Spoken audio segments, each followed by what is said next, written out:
Slavete go Gospoda, zašto je dobar, aleluja.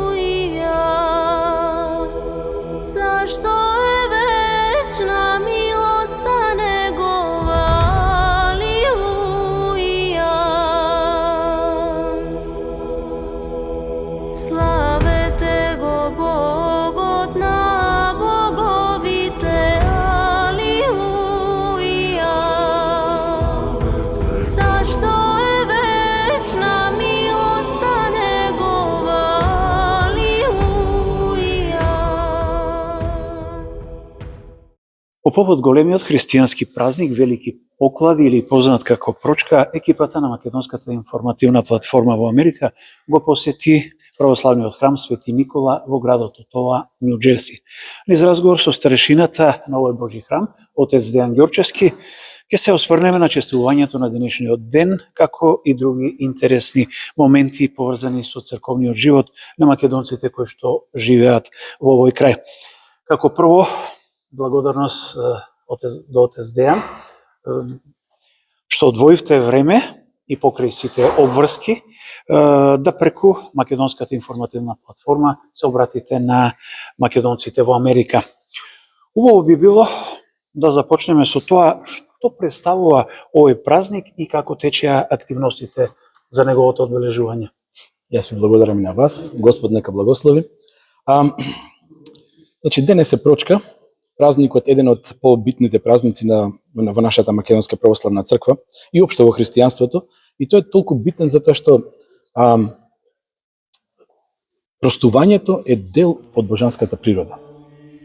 Ние како луѓе, како битија, функционираме единствено доколку можеме да го поддржаваме ова Божји атрибут кој што нам ни го дава како човечки битија, кој што сме создадени на негов лик и подобие. Само додека ние го поддржаваме, односно функционираме во согласно со овие негови атрибути, само тогаш ние сме вистински слободни. Се разбира, самото простување е двострано, значи и се дава и се бара. И затоа таа наша узречица, односно таа наша фраза во која што велиме проштевај и нека е простено. Значи и бараме простување и даваме простување и од едната и од другата страна тоа се случува. Самото простување ни дава вистинска слобода која што ја има единствено во Бога. За да човек вистински може и суштински може да прости, мора тоа да му биде дадено. Мора да го има искусено внатре. Значи, пред да можеме ние да ја дадеме, да ја понудиме прошката или да ја добиеме, да ја побараме, ние првенствено треба да се измириме со Бога. Тоа по вертикала да го направиме тој потек и да се одважиме и да побараме од Бога тој да ни прости. Бидејќи тој ни има простор, меѓутоа да се реализира тоа простување се реализира во нашите животи и ние да го прифатиме. И само тогаш кога ние ќе можеме да го прифатиме од Бога, кога ќе се измириме со него, кога ќе дојдеме до таа состојба, до таа позиција да си дојдеме на самите себе си, да сватиме кои сме, докаде сме, што сакаме да постигнеме во животот, да се измериме себе си во сооднос на овие Божји возвишени стандарди, докаде сме стигнале, да не треба нешто да промениме. Само додека тоа го правиме, тогаш сме вистински слободни. Тогаш Господ ни ја дава слободата во нас, ние ја проживуваме и тогаш вистински ќе можеме да им дадеме на луѓето. Прошка, ако побарат, или пак ќе можеме да побараме. Се друго е комплетно невозможно, затоа што доколку ние не ја доживееме оваа внатрешна промена, внатрешно преумување, покаяние го нарекуваме во православната црква, доколку ние не го доживееме тоа, ние нема да можеме ни на другите да им понудиме, затоа што никој не може да даде она што го нема. Од внатре мора да излезе, мора да биде проживеано, мора да биде искусено, искуствено е нашето христијанство. И така, кога ние го искусуваме тоа, тогаш може да дадеме слободно, затоа што во спротивно ќе заглавиме во тие неопростувања. Значи, алтернативата на простувањето е неопростување. А ако заглавиме во неопростувањето, тогаш сме заглавили во тие внатрешни страсти кои што ги имаме, пориви внатрешни, кои што е тотален промашај. Тоа е тотална катастрофа и една трагедија во човештвото, човекот да не може да смогне сили да го заборави она што му било нанесено. Или од една страна ќе бидеме возгордеани, самобендисани и ќе мислиме дека нема потреба ние да бараме прошка од некога, со тоа нема потреба ни од Бога. Или пак ќе бидеме во друга позиција, ние да самите себе се доведеме во таква позиција да се чувствуваме себе си како жртва.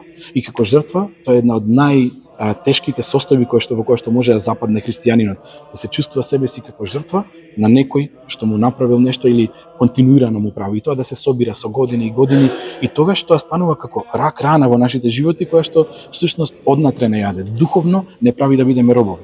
Се разбира, тоа понатаму може да се развие и де факто се развива во гнев, во лутина, во омраза и не де Боже во освета, со осветолюбие и така натаму и така натаму. Овие се внатрешните страсти кои што ние треба да ги победуваме. Значи тоа е оваа димензија во која што ние во слободата Христова треба, она што го постигна, во неговите придобивки на крстот што ги постигна, ние треба да го поддржаваме и да личиме на него. И така да се исцелуваме, така да стануваме слободни, затоа што пак ние сме создадени на негов лик и подобие. И како такви, ние сме слободни само доколку го поддржаваме и доколку личиме на него. И тука доаѓа и онај другиот елемент на простувањето, а тоа е од денешното четиво кое што го прочитавме, кога ние ја молиме молитвата Оче наш, викаме Оче наш кој што си на небесата, не се свети името Твое, да дојде царството и така натаму, и доаѓаме до моментот кога викаме и прости ни ги долговите наши, како што и ние им ги проштеваме на нашите должници. И всушност ние што кажуваме на равенка, тука се поставуваме во равенство, колку што ти ни проштеваш, колку и ние што проштеваме, толку и ти нас да ни простиш. Колку ние што сме смогнале сили да им простиме на луѓето, толку и нас да не биде простено. Значи, во христијанството имаме тотална слобода и никој не е обврзан да простува, но доколку сакаме да ни биде простено, тоа е формулата, тоа е равенката. Прости ни колку што ние проштеваме. И од тука проштевањето, односно празникот Прочка, е оставен како еден ден на символичен начин да го потврдиме ова нешто кое што е суштинско за нашето битие како луѓе, затоа што е суштинско за самиот Бог. Освен што во овој храм се одржува литургија секоја недела и на секој поголем празник, би можеле да ни кажете кои се други активности им ги нуди на своите верници? Така, значи, секоја недела и секој празник тука одржуваме богослужби и еве сега сме во овој предвеликденски, од утре почнуваат великите пости. За време на постите имаме дополнителни богослужби, секој петок имаме акатисти со петолебие, и во средите понекогаш имаме и предосветена литургија која што се служуваме заедно со сестринските македонски православни цркви тука во Њујорк и во Њу Џерси. Тие се работи, тие се служби кои што ние ги имаме во текот на целата година и за да можат христијаните, односно верните наши македонци да дојдат тука и да се подвизуваат, да се борат во животот, да стигнат до совршенството на растот Христов, како што го нарекува светиот апостол Павле, да дојдат до нешто што е повозвишено, да го преумат својот живот, не да се сообразуваат со овој свет, туку да се преобразуваат преку науките на нашиот Господ Исус Христос. Освен ова, еден елемент кој што го имаме, кој што за нас е исклучително битен, тоа е елементот на детското училиште. И детското училиште не толку во смисла на учење на јазик или култура, колку што во учење на религија. И заедно се, значи религијата, верата и заедно со културата како целост.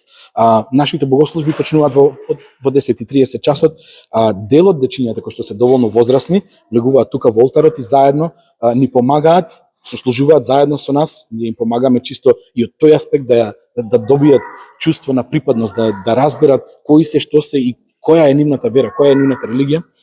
Тука со нас помагаат и после околу кога ќе помине тој половина час заедно на двата входови ни помагаат доаѓаат заедно со нас, се враќаат заедно во детското школо, пак детското школо почнува во 11 часот, каде што заедно со двете учителки дечињата учат и религиозни приказни, ја учат верата, учат за својата вера, но исто така се дружат. Сепак ние сме македонци во Америка и имаме потреба да бидеме заедно. Сосем различно е од животот, природата на животот овде е сосем, динамиката е сосем различна од она што го имаме во Македонија. Има потреба и неделните денови се одличен, прекрасни, за да можеме да се собереме заедно, да можеме и на дечињата да им овозможиме, да се чувствуваат дека припаѓаат, да не си ги заборават корените, да не ја заборават верата, туку напротив, да навлезат подлабоко и да ја спознаат својата вера, и ние повозрастните истото. Лично за нас интересна е разликата од неделните литургии во Македонија и тука, а тоа е дружењето по литургијата. Би сакале ли да ни кажете нешто по-конкретно токму за оваа активност? Како е организирана и со која цел? Така, значи како што веќе спомнав, бидејќи сме тука во Америка, ја чувствуваме таа празнина на отсуство на тој наш македонски дух кој што го имаме, кој што тука го немаме во диаспората, и имаме потреба ние да се собираме на заеднички богослужби и на заеднички собирања. И на богослужби, на литурги, но и заеднички собирања после тоа. И во таа некоја смисла ние всушност наликуваме на онаа првобитната црква, апостолската црква, каде што првите христијани црквата ја разбираа како момент на заедничко сослужување, момент на заедница. Не толку како некоја си филијала, некоја си институција каде што ќе отидат да запалат свеќа или да побараат некаков си благослов, ќе влезеш во институција и ќе ти дадат. Туку повеќе како заедница. И тоа е она што Господ Исус Христос ни го предаде нас како анманет, ни го остави во христијанството. Апостолите го потврдија и ни го предадоа, светите отци исто така го потврдуваа со векови и векови дека христијанската црква, верата наша христијанска е заедница.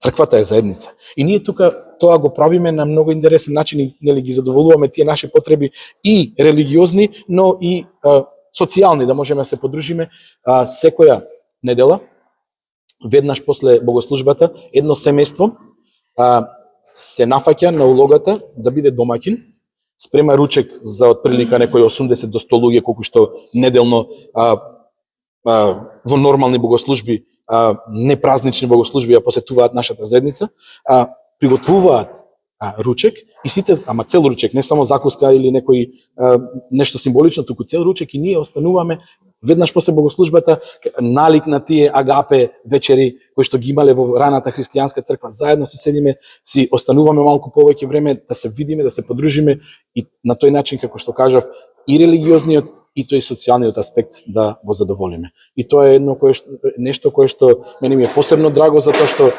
не се разотидуваме сите од како ќе заврши литургијата. Остануваме и можеме да се видиме. За добро или за лошо, заедно сме, како браќи и сестри христијани. Отец Дејан Ѓорчевски, ви благодарам за разговорот. И јас ви благодарам, Господ нека благослови.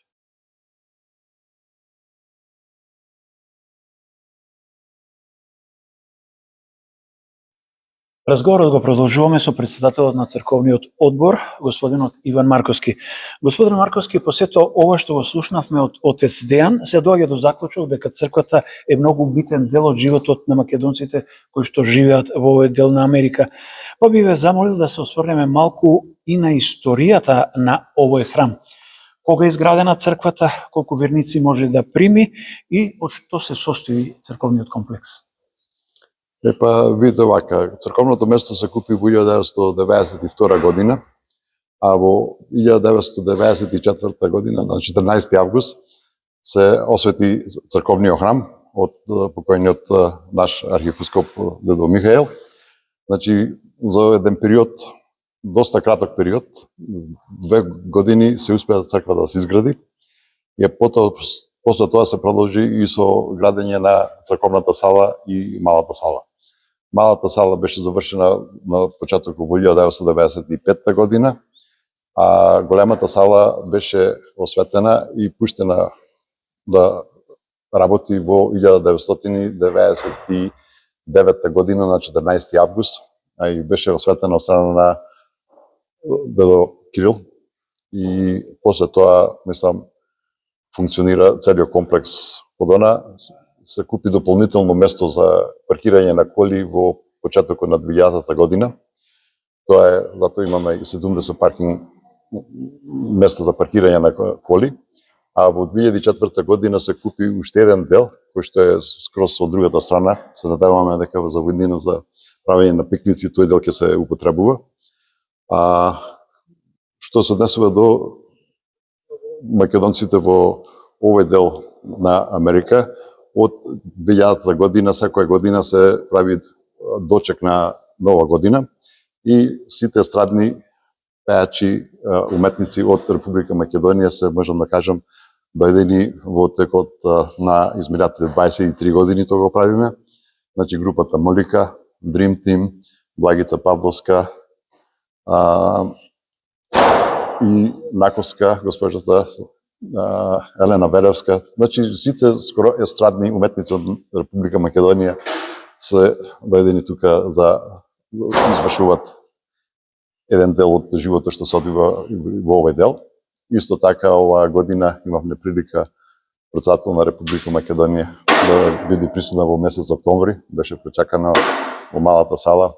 Во текот на месец февруари беше исто така и премиерот на Република Македонија господин Драган Мицкоски. И тој беше тука место пречека, значи кој што гледате се животот е доста прилично динамичен во овој свети храм. Исто така веќе следната сабота се прави така наречено томбола, лотарија, каде што жените играат и се очекува околу 350 посетители, ќе биде стрикно само жени. Исто така веќе 17 години го приправаме и фестивалот за храна, каде што за викендот на Labor Day доаѓаат измеѓу 1500 до 2000 посетители, многу од нив се и американци, поред наши народници. И накратко тоа е тоа што мислам се одвива во овој свети храм. И најново сега, веќе трета година имаме нов свештеник, отец Дејан. И тој има докторат, е еден од најспособните свештеници што ги имаме во американско-канадската диаспора. Јас мислам дека кажавме све. За крај, уште еднаш да ви се заблагодарам што најдовте време за овој разговор и ви посакувам успех во вашата мисија да бидете центар на културниот и црковниот живот на македонците кои што живеат во овој дел од Америка. Ви благодарам и уште еднаш добродојавте и како што ми беше пренесено, вие сте ќе бидете и дел од ова наша заедница овдека во македонците во Нью Џерси. И уште еднаш можам да кажам добродојавте и ви благодарам за вниманието. Slavete go Gospoda, zašto